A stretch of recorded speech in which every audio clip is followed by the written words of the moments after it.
Growing up, my perception of fairness and love was shaped intricately by the dynamics within my family. Living on Willow Creek Road in Maplewood, Wisconsin, I often felt like a spectator in a play where I was essential yet overlooked.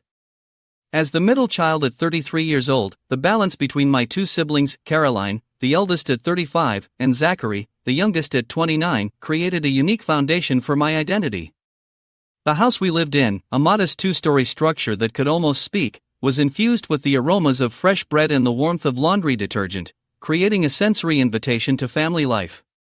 Caroline, with her innate sense of responsibility, epitomized the classic overachiever. From a young age, she took it upon herself to ensure that the rest of us had every opportunity to succeed. Balancing her studies and a job as a nurse, she was a lifeline, tutoring neighborhood children while juggling her own hopes and dreams. I admired her ambition but never felt envious, rather, I felt the weight of expectation that she carried. Zachary, on the other hand, was distinctly different, a dreamer and perhaps the unofficial favorite.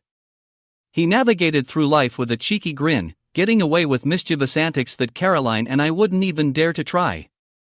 The incident when he flooded the bathroom with his homemade rainstorm invention serves as a prime example of his carefree spirit, a quality that often made him the apple of our parents' eyes. I was left to occupy the role of peacemaker, deftly balancing the scales between Caroline's conscientiousness and Zachary's impulsive nature. At the time, I never contemplated the emotional ramifications of being the middle child. Yet, in hindsight, it profoundly shaped me. I became adept at diffusing tensions, mediating conflicts, and identifying opportunities in the overlooked crevices of our family life. Our parents, George and Linda, were humble. Dad worked long hours as a mechanic, while Mom juggled shifts at the local diner. Despite their challenging circumstances, they always made financial ends meet by stretching their limited resources.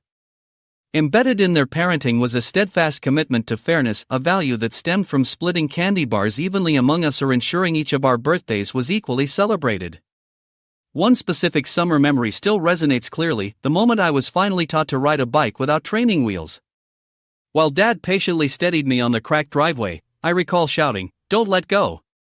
His reply, calm yet firm, instilled a lesson in trust that echoed through the years. You'll never learn if you don't trust yourself. Our childhood summers were filled with laughter and camaraderie, often found in the makeshift forts Caroline and I constructed, only for Zachary to dismantle them with glee. These experiences were the underpinnings of our family's narrative, rich with joy and sprinkled with imperfections. Yet, when I left for college at 18, central to my self-identity was the thought that our home was more than a building, it was a vessel of cherished memories. As time danced forward, the delicate tapestry of our lives began to unravel. Caroline married young, transitioning into the complexities of parenthood with her two daughters, Sophia and Ella. She returned home, trading youthful dreams for the relentless pursuit of stability.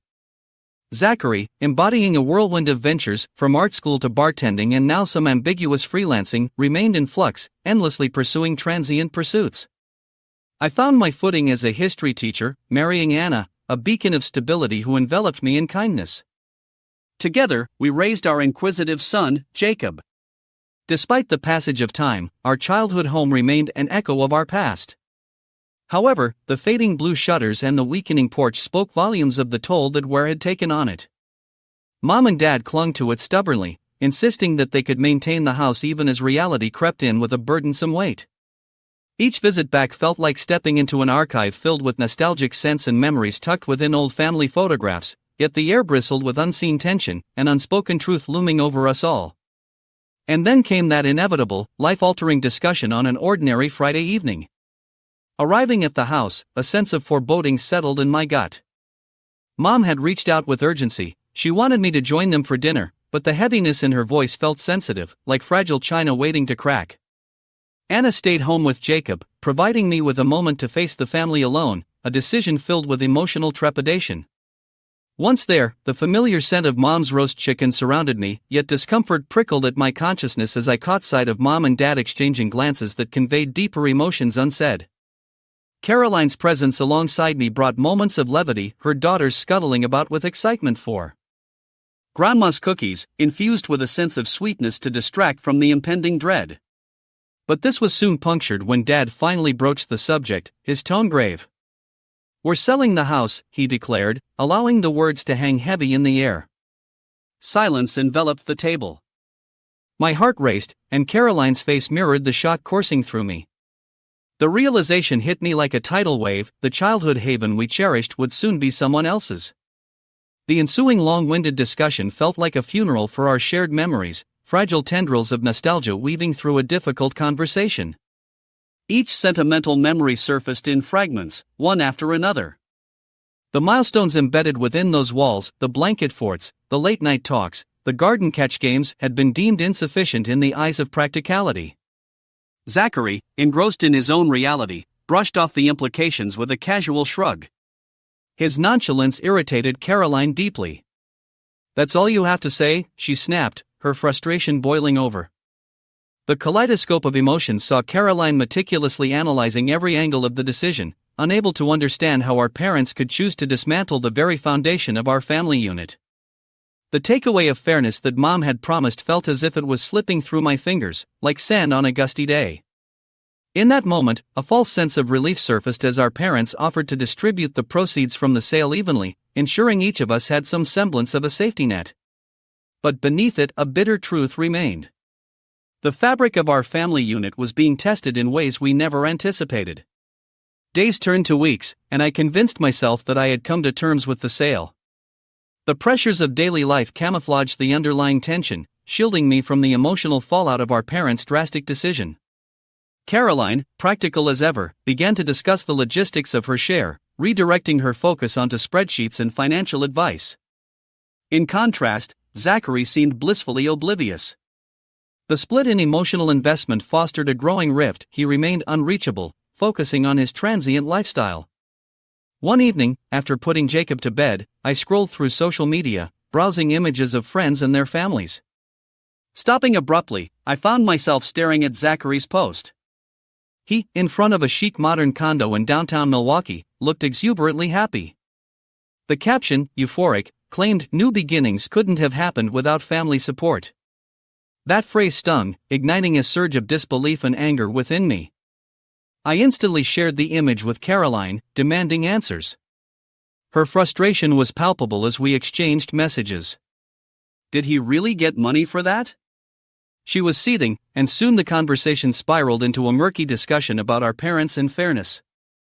The words echoed repetitively in my mind as she relayed the news: Mom and Dad had given Zachary a head start, compromising our agreement for the sake of his fresh start without so much as consulting us. My heart ached, a piercing sensation wedging itself into my chest, realizing that our family connection was tangled in a swirl of resentment. The morning after our conversation, I called Mom, my voice teetering between concern and frustration. I could not hold back my mounting resentment any longer.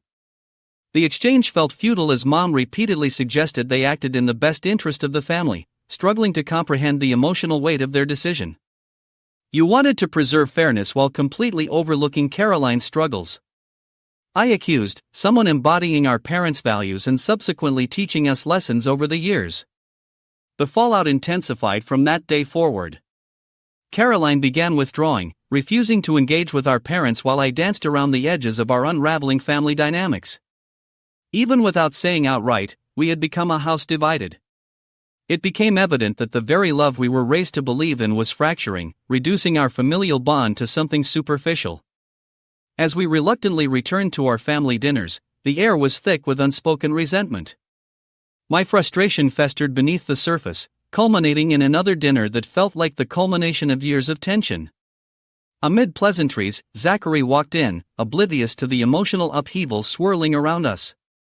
His cockiness irritated me, and as the adult voices began to fill the air with concerned transitions about work and life updates, it all felt too forced, each word like a mask obscuring the real issues. The dinner reached a boiling point when Caroline confronted the unfair treatment Zachary received, unveiling the subtle tradition of favoritism linked to our childhood experiences, and voicing the anguish we had all held onto. "You never acknowledged my struggles like you do his," she poured out. The dinner erupted into a quarrel that would echo in our memories. The weight of the evening seemed unbearable as old grievances resurfaced. Not one of us could find the thread to stitch the rift back together. Caroline walked out, leaving me torn between loyalty and empathy. Seeing her, I understood the depth of injustice felt not only by her but by myself as well. We attempted to shield our parents from the pain, but the confrontation brought everything to a head, leaving an emptiness that felt insurmountable. In the aftermath, time floated forward like drifting leaves. Caroline completely severed ties with Zachary. I struggled quietly, immersed in my feelings of betrayal, anger, and love. Each post Zachary shared about his new life felt like a blade cutting deeper into the already fractured surface of our relationships. While navigating this emotionally turbulent space, Anna remained my anchor. Her wisdom provided clarity, allowing me to find peace amidst the storm. Her insight clarified my thoughts, reminding me not to let their actions control my emotions. Searching for a way to reclaim my narrative, I decided to start fresh.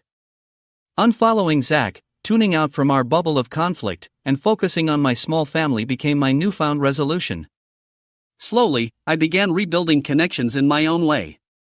Caroline and I leaned on each other, sharing the emotional burdens of our respective struggles. It allowed me to create a renewed understanding of our family dynamics, acknowledging that forgiveness doesn't equate to forgetting, it's one step toward healing. Months slipped by, containing the upheaval of our past, as my focus shifted toward my own immediate family. I celebrated Jacob's birthday just as I had celebrated in my youth, while grappling with the emotional toll that had unfolded around me. Invitations lingered, creating dread for the next family gathering. When my parents arrived, I felt an ache for what had been, clouded by uncertainty about our future. Our encounters remained polite, but the warmth was absent, fragments of trust shattered, sunk in thick walls of caution and sorrow. The evening's culmination held promise when Mom took a moment to express her regret. "We never wished to hurt you," she whispered, embodying vulnerability with tear-streaked cheeks. Though it was a constructive opening, a simple acknowledgement felt insufficient. Driving home that night with Anna, the confrontation still lingered in the air. Yet when Jacob asked me if I was happy, the weight of that inquiry resonated with a truth that washed over me like a wave. "Yes, buddy, I am happy," I said, smiling genuinely. It dawned upon me then, the history of our family may be fraught with evolving challenges, but my role had grown. I had transitioned from the sandbag that absorbed the emotional crashes to becoming the one who holds the ability to cultivate happiness and growth within my own family. Our family's story is far from over. With our relationships hanging delicately at the precipice of understanding, moving forward would require growth. Embracing the complexity of family dynamics, I learned that forgiveness, emotional boundaries, and prioritizing love would pave the path toward healing. If you find a reflection of your own experiences in mine, take a moment to explore what your piece is worth, something often lost in a complex family landscape, but eternally invaluable.